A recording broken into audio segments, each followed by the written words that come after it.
Hello, everyone, and Happy New Year. Welcome back to the Elevate Your Business, What's Your Story podcast. I'm so excited about today's conversation because we're talking with someone who truly knows how to turn business chaos into clarity. Meet Sunny Singh, a mid-market CIO and VP of business technology who specializes in something every growing business struggles with, that messy tech stack that's holding you back. You know what I'm talking about? When your systems don't talk to each other, processes are all over the place, and they're spending more time wrestling with technology than serving your customers. Sunny transforms that chaos. He takes fragmented systems and turns them into scalable, cloud-first operating systems that actually work for you. What I love about Sunny's approach is that he thrives in that sweet spot where transformation is a top priority and true team leadership is the way to get there. Sunny, welcome to the show. It is great to see you again. How are you doing? I'm good, Ed. Thanks for having me. Oh, it's my pleasure.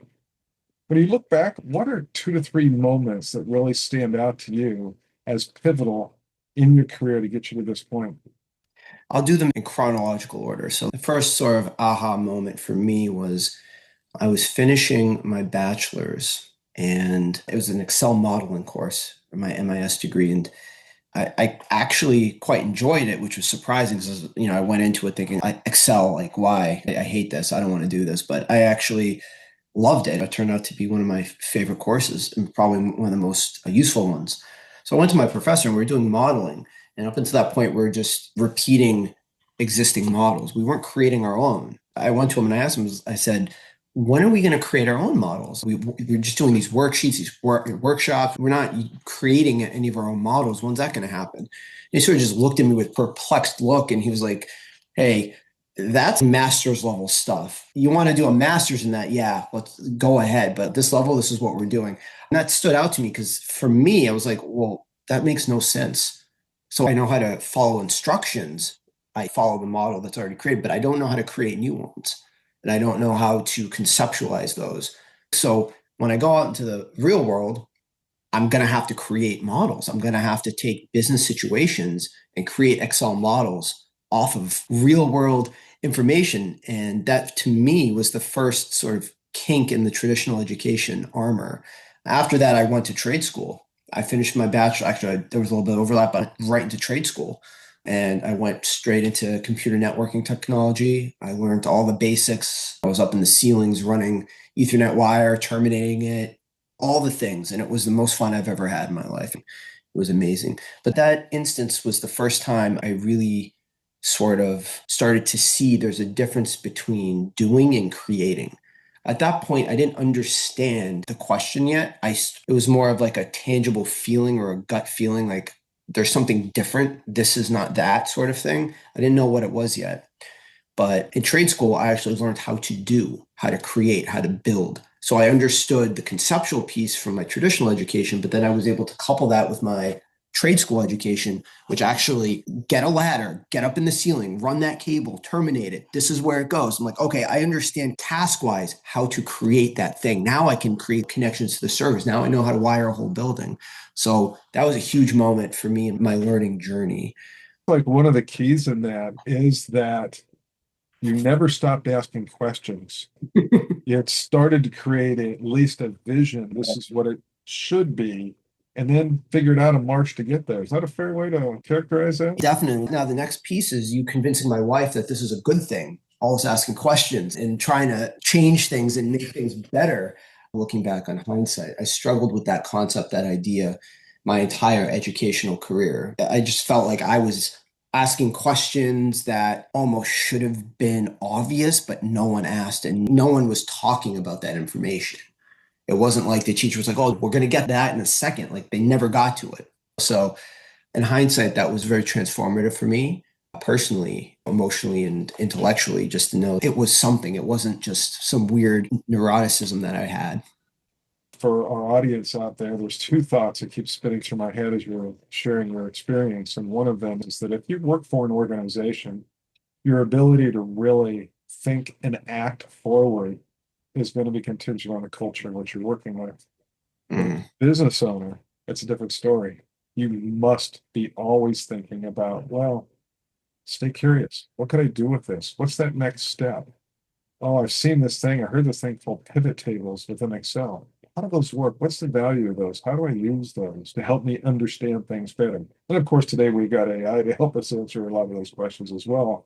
But the idea is to stay curious, don't settle with what you know, but take those next steps. Is that a fair way to? 100%. I couldn't have said it better myself. I think tech specifically, but now if I look at business in general, that question is even more prevalent and I wouldn't say common sense, but it is now the leading idea with any sort of transformational thinking, whether it's in technology, business, healthcare, whatever it may be. That is the idea, right? Also, to build on that idea, we're all products of our environment, right? So that is the home environment, but also the work environment. If you are a business leader or a business owner, put a lot of thought into what environment you're creating, because a lot of these companies have very intelligent people who work in them, but may not always feel empowered for whatever reason to raise their hand and address the class, if you will. It's a very big thing. In school, it was already hard enough, right? But now you're out in the real world. You have responsibilities. People depend on you. You know, you're thinking, oh, look, there's a consequence of me asking this question. I'm going to look stupid. I'm not going to get that raise. They're going to think this of me, right? They're not going to think I know what I'm doing and, you know, just run with that idea, if you will. So it's very important from a leadership standpoint to really put a lot of thought into what environment, what culture you're creating. And we've talked about this previously. This all revolves around empowerment. Yes. We talk about these moments in our life and career that transform us or begin that next phase of our transformation. And there's positive and negative. One of the things that stands out for me is the incredible teams in which empowerment, trust, the collaboration, the innovation as part of that were that core. Do you have any of those emotional moments which you said, you know, yeah, I either like this or you know what, I'm never going to do this in my life. But that was also one of those transition points. Any thoughts? Yeah, definitely. There is one prominent one that stands out that centers around trust, empowerment, and also that, you know, comes full circle of the vulnerable nature of just how vulnerable we are in the work environment. It's actually a funny story. I talk about this a lot as, you know, to my team members and my mentees as an example of what not to do, but also an example of leadership. So this was after I left trade school. This was my first position in the tech world. I was working as a help desk specialist. I was in charge of doing some light daily maintenance on our Exchange server that involved deleting logs, clearing up space, you know, the usual on-prem stuff that you have to deal with as a sysadmin. One day, this is something I had done regularly. And on this particular day, I made a mistake. I got distracted. Something came up and my attention went elsewhere. And I deleted all the logs, which I wasn't supposed to do. I was only supposed to delete some of them. Long story short, I broke the email server irrevocably. It was completely destroyed. We couldn't recover it. We're talking 5 days of work with no email, the whole company. Very bad, very bad. We hadn't tested our backups. You know, those were failing. We didn't know why. So it was all hands on deck. After all this was over, eventually we got everything back up and working, got everything stabilized. And my boss came to me. He was the director of IT at the time. And he came to me and, you know, I thought that was it for me. I was like, I'm done here. I was packing my stuff. I'm like, he's going to kill me. And he came to me and said, you know what? You're going to own this now. This process, this thing that you messed up, I know you're never going to do it again because now you know the consequence of getting it wrong. And he said, this is your process. You're going to do this. You own it. You're going to do it forever. Not proverbially forever, but this is yours. Every day you're going to do this. So it became an event in my life that stood out to me, not only as what good leadership looks like, but it became an example of leadership for myself that I internalize. And I think about that every time I have to deal with a similar situation. You know, what does empathy look like in that situation? Right? Consider the human element. What an incredible leader. I know that there's a lot of positives and negatives over the flow of history when it comes to how organizations achieve their success, what leadership looks like and how they apply it. And throughout my career, it has been a true ebb and flow.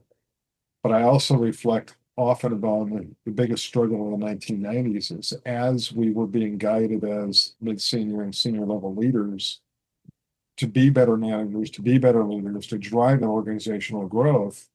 And there's a real conundrum because in part, they wanted the innovation, they wanted it to happen faster, but they didn't want to pay that price. And so mistakes were still something that was treated as very punitive in a lot of the organizations. So I applaud you holding on to that experience, that knowledge, and applying it today.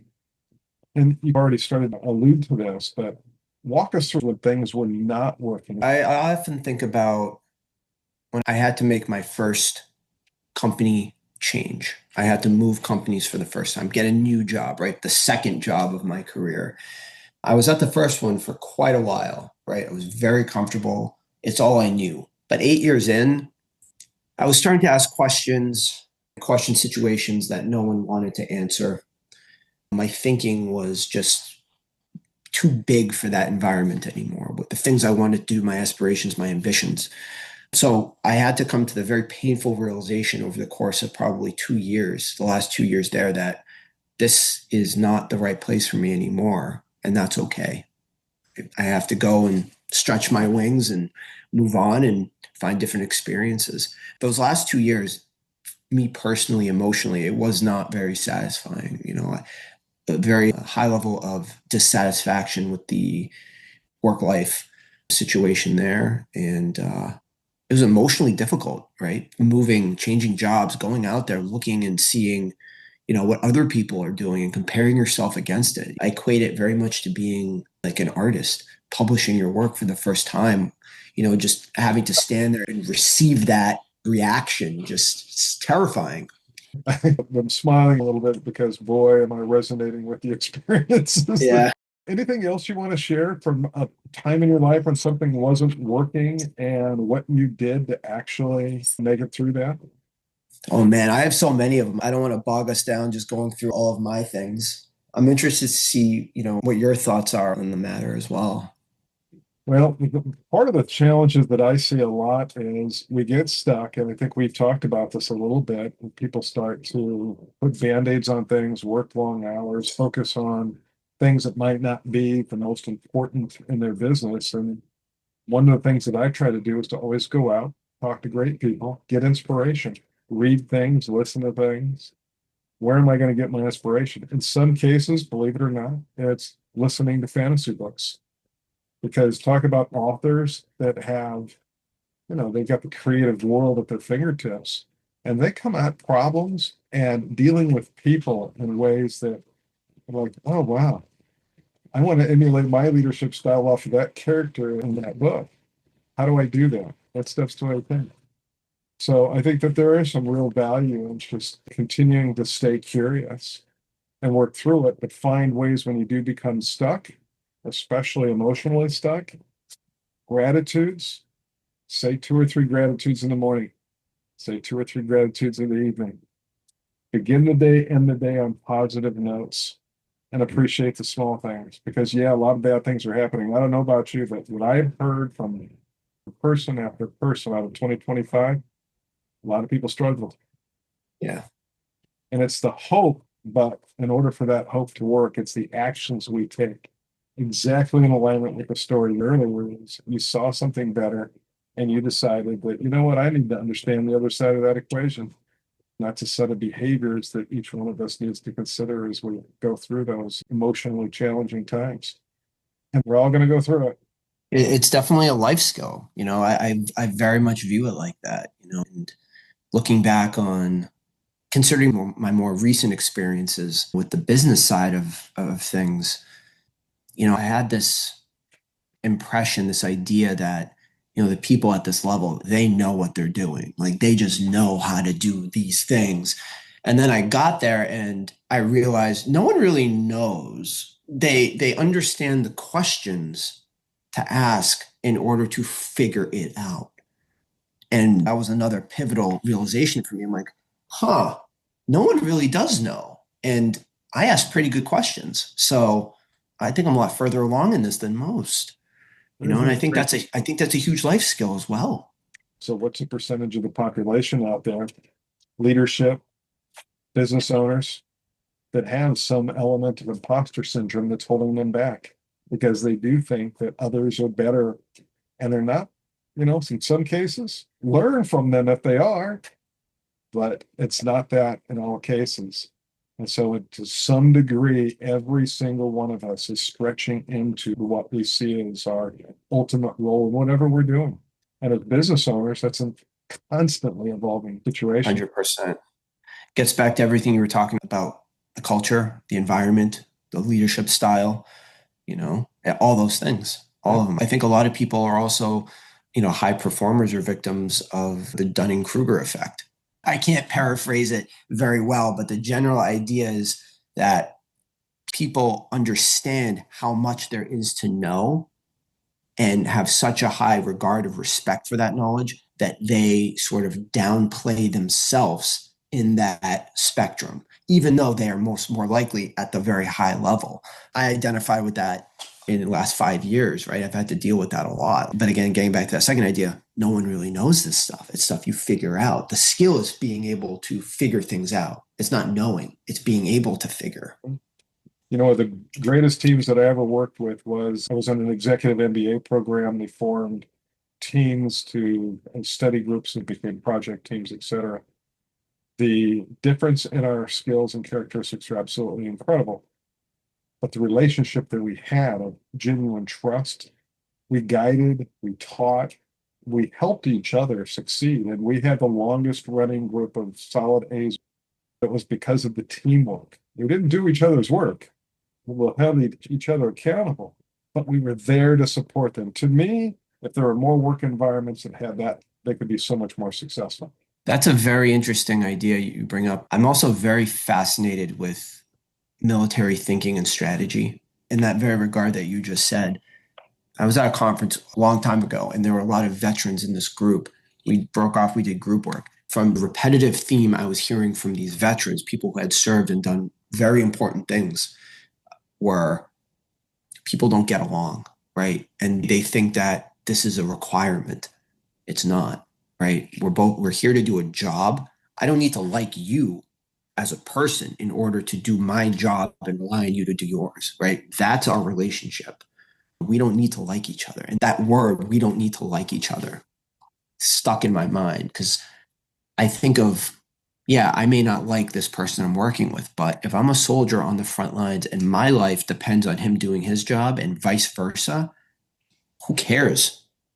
You know what I mean? What are we really doing here? What I would say is that comes down to respect and trust. Yeah.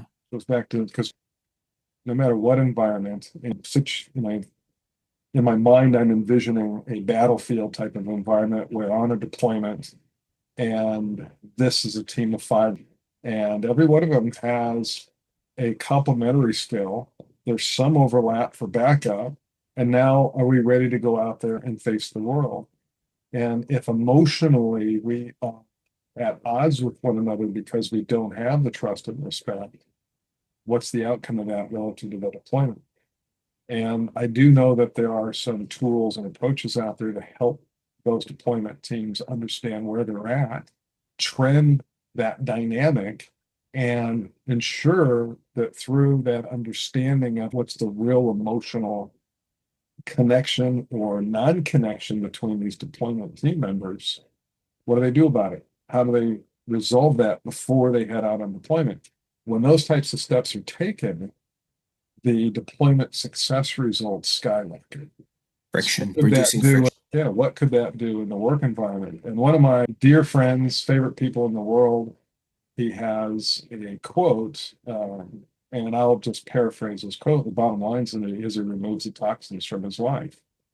So there are times I agree that we've got to work with people we don't necessarily like, but we've got to trust and respect their work in order to truly have the outcome that we're working towards. But when you can remove any type of that toxic environment, even, one of my early stories is befriending a person that was so opposite me And I was young. I'm 18, 19 years old. I'm at that point where, how open is my mind to others and the way they live and act?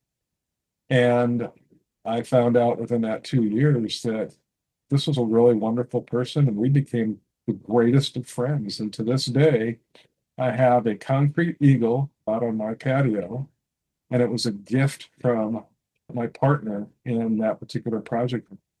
I'll never forget him and for what he helped teach me on that. So when you can really get past those boundaries and form a bond, I'll tell you that the sky's the limit. Yeah, what a great story that is. Yeah. So right now, you are in the prime of your career. You're doing a lot of really great things. What feels most alive or stretching in your journey? And how is that changing your journey forward? The thing that drives me is the possibilities. You know, I'm I've worked very hard to reframe my thinking, not so much around technology, but business process and business problems. Very simple stuff, you know, and then using that understanding to provide and understand technology solves for that thing. The possibility of improvement is one thing that really keeps me growing, driving me forward. It's bittersweet, because it's extremely difficult. You have change fatigue and all these competing projects coming up, and you know how important this one is, and that one's just not as important, and you know it, but you love it and you want it so bad, and you just want to complete it and you want to work on it because it speaks to you on some other weird level that you can't quantify. And, it's just a beautiful song and dance, ebb and flow of it. That's what really keeps me going. Outstanding. The memories that you're helping me generate as you're talking are absolutely incredible. So, as you take all of that and you look forward, what is that next step? What's the next part of your journey? What's the next thing that's going to stretch you, your mind, and your ability to achieve your goals in life? I think further developing my executive mindset, right? All the things that we've talked about, all the things that we know are important to cultivating an environment that's indicative of people doing amazing things, right? I think of creating like like the ideal environment for high impact, high performers to come and just be transparent about what's going on, communicate freely, specifically about friction that they're bringing into that day, into that workplace, and working as a team to relieve it. Right. We did that at one of my first positions, and that's why it made it so difficult to leave. 8 years there, right? We had that group, we had that bond, we had that ebb and flow. We were extremely efficient, very, well-oiled machine, militaristic type of thing. And it was fantastic. It was fantastic. And as a leader, I hope to recreate that in some way, shape, or form. And that's what I'm striving for. It's always a journey, isn't it? You never quite get there. At least that's with Yeah. my experience, but it's an No, awesome no, journey to no. be on because the people that you positively impact along that journey is absolutely incredible. I think if you're a good leader, specifically in technology, it's not just about technology. I think a good leader is ultimately connected to their people's journey, and they take some sort of, Yes. I dare I say, narcissistic satisfaction with seeing them achieve and seeing them advance, whatever that means for that individual. I have people on my team that are driven by monetary means, right? And I have others that are truly inspired by the work, true creatives and high performers, right? So as long as the work keeps coming, they're enthralled, right? So it's about that. It's about keeping those wheels turning and feeding, right? Feeding the machine, feeding the things in our people that bring them joy and that allow them to do their best work. Outstanding. I do have to say that that's the first time that I've heard the term narcissistic used in more of a positive, with positive take. Yeah. I Final, mean, I think go I ahead. purposely chose it because I think it shows you know, for me, that word has like a very raw and Yeah, premeditated meaning, yeah, there's an but emphasis. it needs to be in this leadership context. It needs to be very intentional. Yeah, I agree. There needs to be a fire behind it, maybe is the way to say it. It's true. Something you said earlier put this idea in my head. We're talking about autonomy. We're talking about decision-making power. And this was on the heels of, we just started talking about like military and, that sort of thinking. And made me think, what's the difference between your basic military units and your tier one, right? Your Navy SEALs, your Delta Force, whoever they are. What is the difference? And the most common difference is autonomy of decision making, authority. A lot of training and preparation that goes into that too. And every step of the way it becomes more complex, but we also become more capable. And I think that's part of a learning and development for any area of our life. Any thoughts with that? For me, this whole idea goes all the way back to hiring.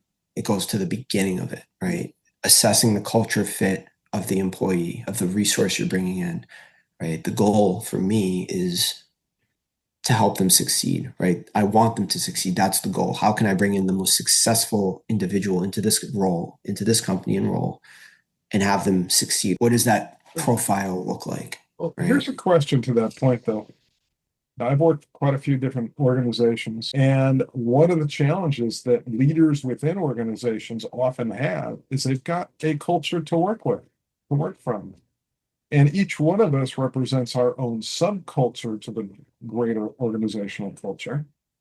And we have the ability to influence it to a degree. But if you're a new leader walking into an organization and you've got this challenge where you want to create the right culture, you want to hire people into a better culture, but the culture that you're operating in at a broader level is more toxic, more challenging. What's your recommendation to all those leaders out there that are faced with that scenario? That's a very difficult one. That's sort of like, the scenario, right? How do you get out of that? It's I don't think there's any one definite way, right? There are multiple ways to get there. I think you have to really assess the situation and the culture. I think you have to do a lot of work identifying who your allies in this are, being very strategic about it, but at the same time, building value in what you're doing and how you're doing it, right? Just like you said earlier, you got to not just do this thing, that thing, then this thing. You have to, have your strategy and then start executing little by little, right? I would say this is classic change management or executive, a lot of executive coaching stuff falls into that category. How do they do that? How do we do this? But it's very different when you're not at the down. Top down, very easy. We set, that's the ideal model. Top down, okay, it's okay. We can go do these things. Okay, great. This is awesome. Let's go do it. Bottom up, a little bit more difficult. And I think it has to do with critical mass. There's a book Yeah, out there that I read many years ago. I don't remember all the details, but it's called The Orange Revolution. And the Orange Revolution was all about driving change from inside the organization out, up, sideways, and down. It is one of the most challenging roles. It works best when top leadership has a strong alignment towards the same type of guiding values and principles as you're trying to operate from the Orange Revolution leadership spot. I've seen it succeed. I've also seen it fail. But for our audience out there, it's just noting that if you want change, there are ways to do it. Inside out is one. And in some cases, in a lot of cases, it starts with ourselves because we've got to consciously recognize the great organization, who we are, our own strengths and limitations. What are we going to do about that? And then how are we going to develop, mentor, coach, guide our teams and broader when we can get there through a journey of how do we collaborate? How do we develop? How do we communicate? How do we work together in such a way where it's easy, it's seamless, intuitive? There's a foundation of trust, like we talked about earlier. Any responses before we hit our final question? I think a lot of that has to do, a lot of these initiatives, I've seen a lot of these things start with a blaze of fire. Things are working, things are going, people are optimistic. And then something happens that demoralizes the team. I think in those situations, it's very important not to try and avoid them. Obviously, we try our best to avoid them and mitigate them, but to accept the fact that they will happen and make a plan for it. What do we do when that does happen, right? And I think a lot of the strategy should be focused on keeping that momentum, keeping people emotionally stable. Emotionally, I don't like to say the word stable because that necessitates instability. It's not so much that. It's a lot of time dealing with these change initiatives, they can be emotionally grueling for the employees because they're not getting that sense of joy, of empowerment, of acknowledgement that they are the experts in this thing, right? That they're responsible for this. They were hired to do this, but now they're being questioned at every step of the way. Then, we're not going to do it like this. We're going to do it this way. Well, why are we doing that? That doesn't make sense, right? It's very emotionally grueling on the employees. It can be, right? And I think leadership needs to have a strategy to step in and sort of be big brother in that situation. Back in the 1990s, I had the privilege of going through a 5-day, 7 Habits of Highly Effective People by Stephen Mm, Covey, his leadership program. And I'll tell you that everything that you talked about was really wrapped into that overall program. And when I say it starts with yourself, I can tell you the 360-degree feedback. I was a new director at the time, and we'll just say I had a lot to learn. It was a wake-up call for what I had to do. So I think our journeys are always going to come to that next pinnacle level too, that next level of, they were doing well here, just like you said on your first job. Then there's that next level. And one of the challenges is how do we create that an environment of trust and collaboration around us? And going back to the last question, in spite of whatever culture we may be up against within our organization, acknowledge it, understand it. And one of the key points was this is that I took out of that Stephen Covey course is the emotional bank account. And so when you kept talking about the emotional side of that, the emotional bank account suggests that I make deposits and I make withdrawals. Now, withdrawals, a single incident could create a big withdrawal. It might take mhm. a lot of small incidents to build that bank account back up. But as leaders and as just team members, if we understand and apply that thought process, that means, yeah, we're going to mess up.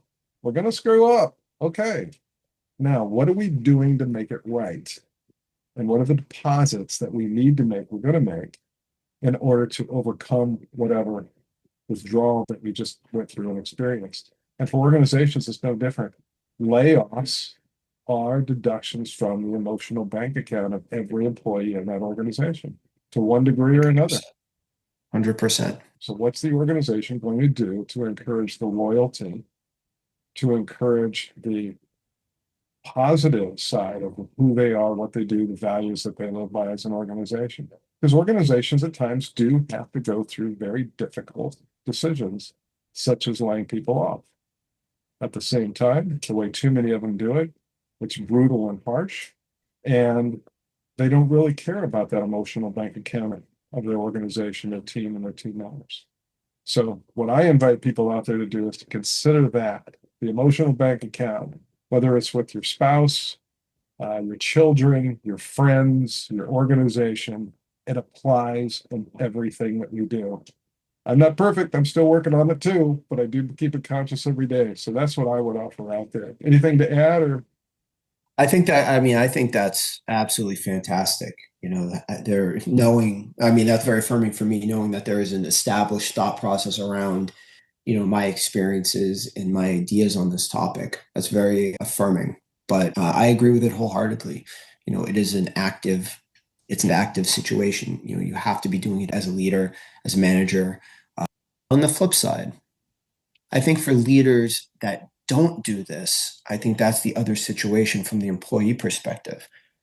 I think, firstly, let me just say that I think that if a leader is not aware of this, as employees, our first thought is they don't care, right? They don't care what I'm doing, which could be true.